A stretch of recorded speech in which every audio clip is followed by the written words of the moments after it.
अस्सलाम वालेकुम। बोलना सबको आता है। किसी का दिमाग बोलता है, किसी का इखलाक बोलता है और तो किसी की ज़ुबान।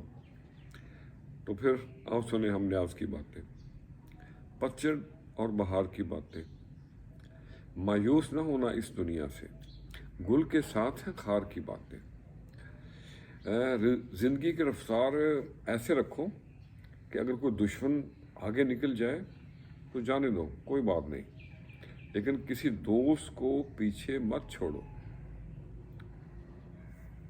और खोने के बाद ही पता चलता है कि कितना कीमती था जो चला गया, चाहे वो वक्त हो, इंसान हो या कोई रिश्ता हो। और अपने बच्चों को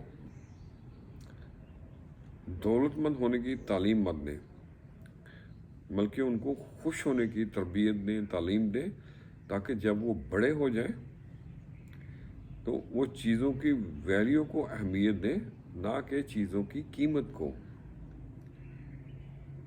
और बच्चों को दोस्ती की अहमियत से उजागर करें। एक सच्चा दोस्त ही आपके माजी को समझ सकता है और आपके मुस्तकबिल पे यकीन कर सकता है, और आप जैसे हैं, जैसे तैसे हैं, आपके साथ चल सकता है, आपकी कदर कर सकता है। और कदर करें सच्चे दोस्तों की। अल्लाह हाफ़िज़।